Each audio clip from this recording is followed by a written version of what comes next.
Everyone, मेरा नाम नितेश कटारिया है और मैनेजमेंट लेसन्स के इस यूट्यूब चैनल में आपका स्वागत है। आज हमारे साथ ऑनलाइन जुड़ चुकी है पुणे की प्रोमिनेंट पर्सनालिटी श्रीमती पुष्पा जी कटारिया। ये बेसिकली जो केट है, confederation of all India traders की जो महाराष्ट्र की शाखा है उसकी वाइस प्रेसिडेंट है। आप कटारिया टेक्सटाइल एक बिजनेस रन करती है, उसकी डायरेक्टर है और उसके साथ साथ ये एक अपना एनजीओ भी चलाते हैं और उस एनजीओ का नाम है सेवा सिद्धि फाउंडेशन जी। तो पुष्पा जी, आपका बहुत बहुत स्वागत है। मेरे साथ प्राक्षी भी आपसे कुछ क्वेश्चंस पूछेगी, कुछ सवाल पूछेगी। Good evening ma'am. आपका बहुत बहुत स्वागत है। आपने हमारे लिए इतना टाइम आपने स्पेयर किया है और बेसिकली ये जो चैनल है management lessons by Nitesh Kataria, इसमें हम कुछ management, business, entrepreneurship, motivation, leadership, इसके ऊपर वीडियोस हम बनाते हैं। और बेसिकली जो ऑब्जेक्टिव है इस चैनल का, उसमें हम जो यंगस्टर हैं, ये जो युवा पीढ़ी है जिनको बिजनेस करना है, वो कैसे क्या लर्निंग उनके लिए रहे, उसका हम ये एक वीडियो चैनल हमने शुरू किया है। इसको 1 साल हो गया है।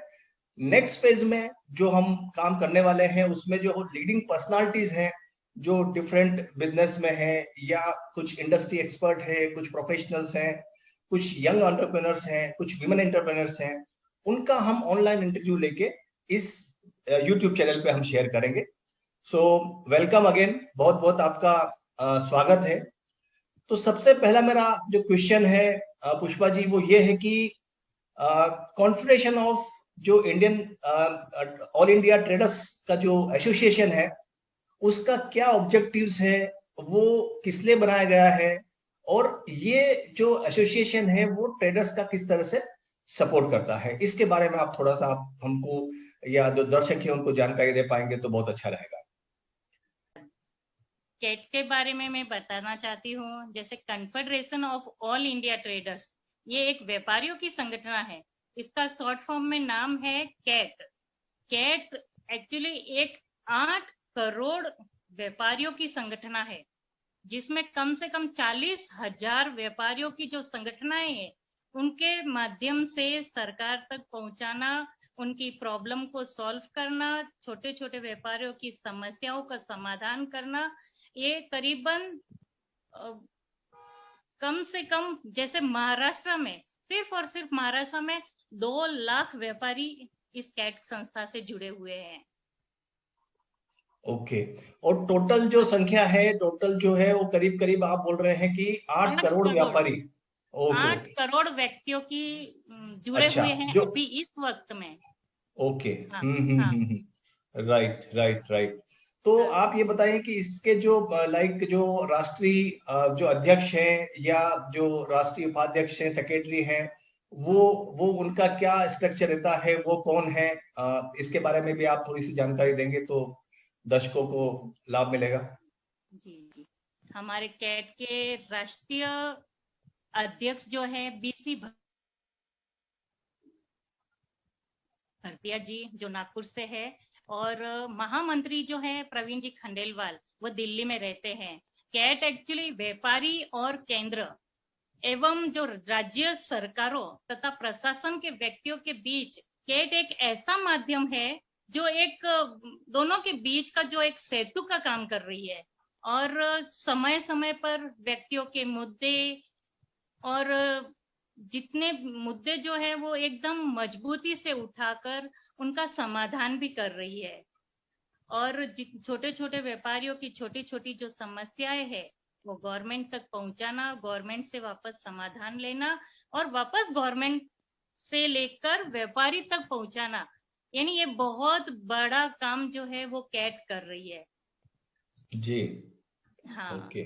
तो ये जो केट है उसका हर जो जितने भी स्टेट्स है वहां पे उनकी अपनी शाखाएं हैं, जितने भी देश के जितने भी स्टेट्स है सब जगह वहां पे शाखाएं हैं। ओके।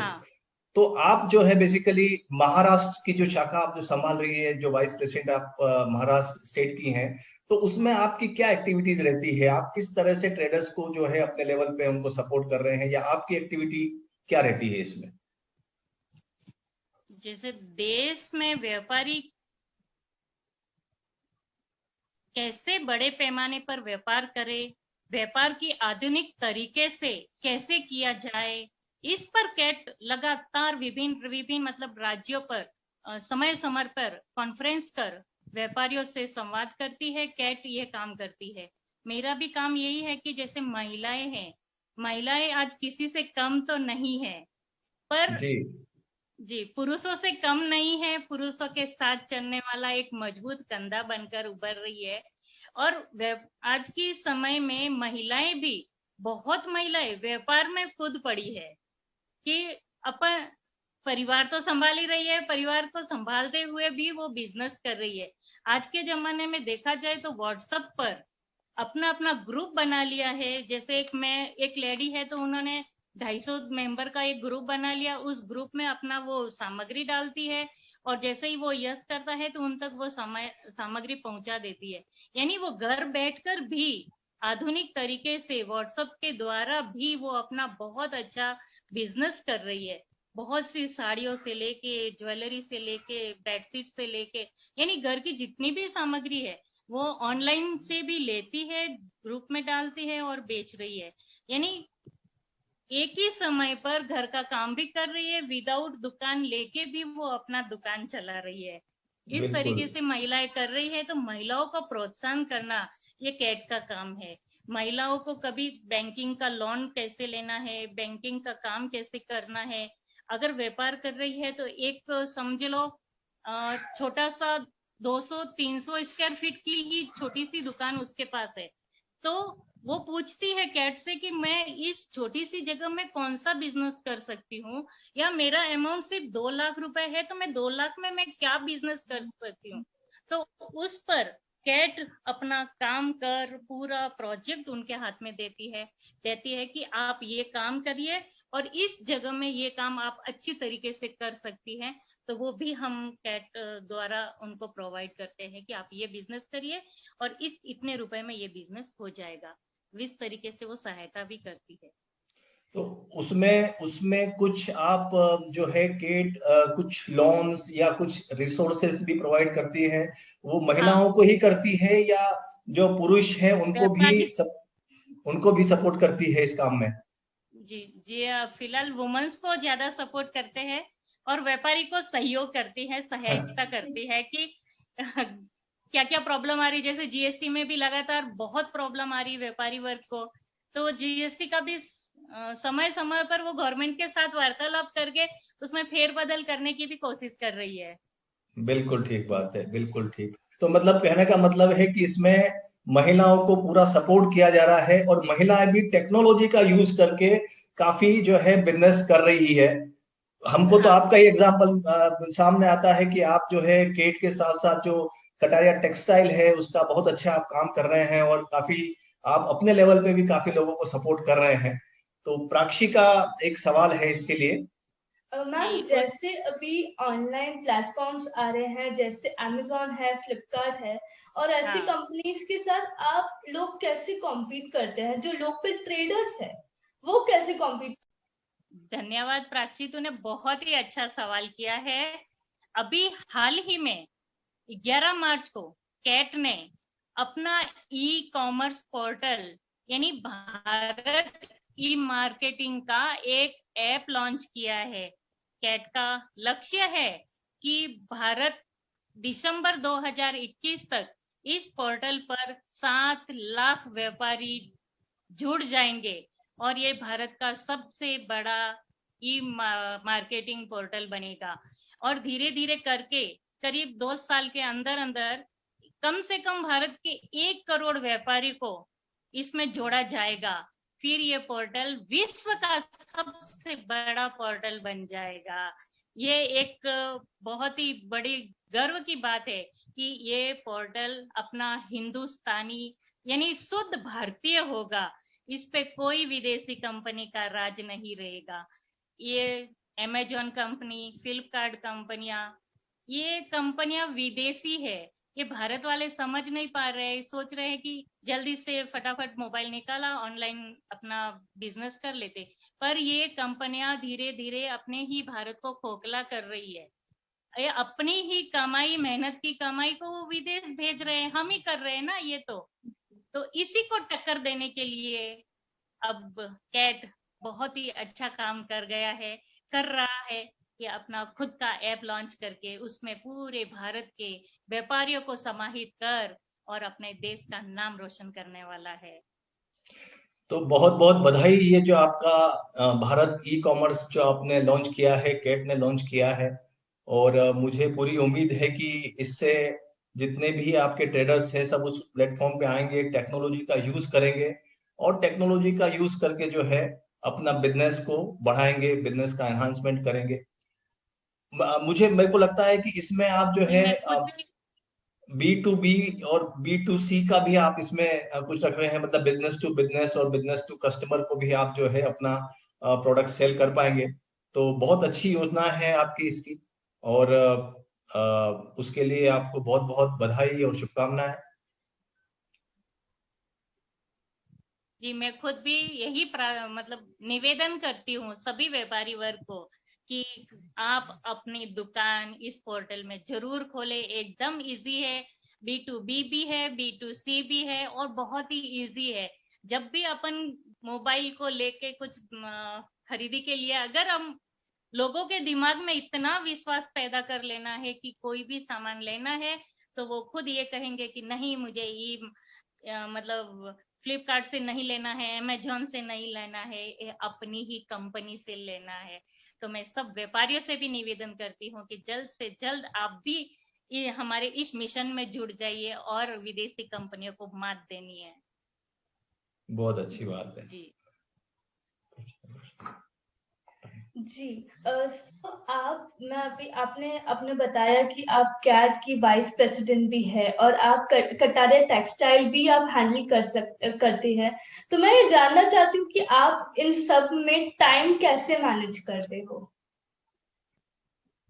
जी, बिल्कुल इजी है।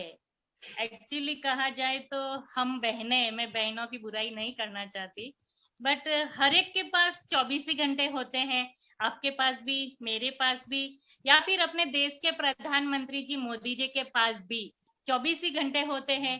तो वो इतना बड़ा नेतृत्व कैसे कर लेते हैं? वो भारत के प्रधानमंत्री होके पूरे विश्व को अपनी मुट्ठी में कैसे कर लेते हैं?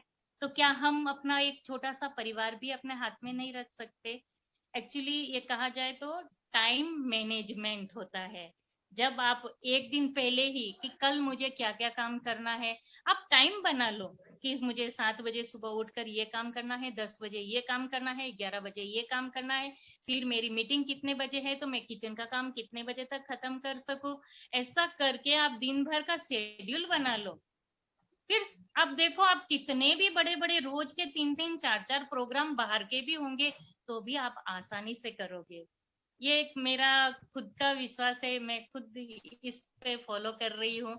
और अपन क्या करते हैं, ज्यादातर मोबाइल लेके बैठ जाते हैं, घंटा 2 घंटा बिता लेते हैं, पता ही नहीं चलता।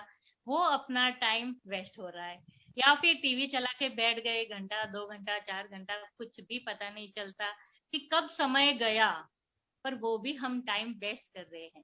टाइम आप टीवी भी देखिए, मोबाइल भी देखिए, पर जरूरत हो उतना। जैसे मुझे आधा घंटा देखना है तो आप 2 घंटा मत देखिए, आधा घंटा मोबाइल में देख लीजिए, फिर आप अपने अगले पड़ाव पे यानी अगले काम पर लग जाइए। तो मैं तो चाहती हूँ हर इंसान के पास उतना ही टाइम रहता है, और आप एनर्जी लेवल के साथ अगर आप कोई भी काम करो, दिन भर में कितना भी काम हो, आप आराम से करोगे, इजीली करोगे। जी, आपने बहुत अच्छी टिप दी है इसके लिए कि आप एक दिन प्रायर अगर आप अपने टाइम स्केड्यूल अपना सेट कर लेंगे तो आपको ज्यादा प्रॉब्लम नहीं होगी और आप नेक्स्ट डे एकदम अच्छे से अपना टाइम मैनेज कर पाएंगे। तो आपने बहुत अच्छी टिप दी है। Thank you so much ma'am. तो बहुत बहुत धन्यवाद आपको। और आपका जो इंस्पिरेशनल जर्नी है उसको सुन के डेफिनेटली काफी लोगों को जो है मोटिवेशन मिलेगा, और वो आपको देख के अपना चाहे बिजनेस है या अपनी कुछ सोशल एक्टिविटी है या अपनी कोई दूसरी एक्टिविटी है, उसको भी फॉलो कर पाएंगे। जैसा आपने बताया है कि 24 घंटे सबके लिए है। और वैसे तो मैं करीबन 10-12 संस्थाओं से जुड़ी हुई हूँ, तो रोज की 2, 3, 4 मीटिंगें होती रहती है। पर वही टाइम निकालती हूँ, हाँ 10 से 11 बजे वहां मीटिंग हो जाएगी, फिर अपने घर का काम, फिर अपनी वो वाली मीटिंग, फिर अपना वो वाला काम।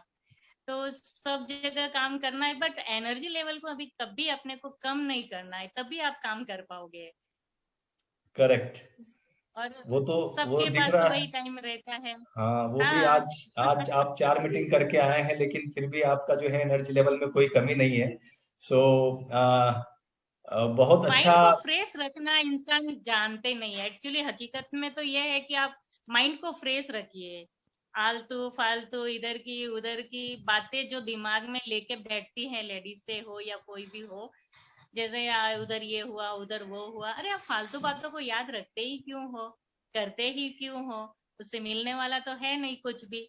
आप मतलब पॉजिटिव रहिए और अपना काम करते रहिए, सबको साथ में रखकर, अपने परिवार को लेके, परिवार को भी अब प्यार से उनको साथ में लेके आप कितना भी काम करना चाहो हर काम कर सकते हो। और लेडीज चाहे वो काम कर सकती है, क्योंकि वो कैपेबिलिटी उस लेडीज में ही है, जैसे पुरुष वर्ग में भी उतनी नहीं है। जैसे महिलाएं अपना सुबह 7 बजे उठ के काम पे लगती है, पुरुष वर्ग करीबन 9 बजे उठ के काम पे लगता है, और लेडीज घर का लास्ट वाला काम भी खत्म करके 11-12 बजे तक वो काम करती है। यानी पुरुष वर्ग से भी 2 घंटा ज्यादा काम करती है, पर थकती नहीं है, क्योंकि वो एनर्जी लेवल रखना जानती है। तो हर महिला तो यही चाहती है कि हम पुरुष वर्ग से भी कंधे से कंधा मिलाकर साथ रहकर काम करते जाए, तो कभी कोई प्रॉब्लम आएगी ही नहीं। बहुत मैडम, बहुत धन्यवाद आपको। ये आप थोड़ा सा एक लास्ट क्वेश्चन ये है कि आप जो यंग यंग एंटरप्रेन्योर्स हैं या जो यंगस्टर है जो अपना बिजनेस शुरू करना चाहते हैं, उनके लिए आपका क्या मैसेज है? वो उनको क्या करना चाहिए बिजनेस में, इसके बारे में थोड़ा सा आप बताइए। एक्चुअली यंगस्टर तो अगर अगर अपने पेरेंट्स का कोई बिजनेस है, तो सबसे पहले तो वही संभालना चाहिए।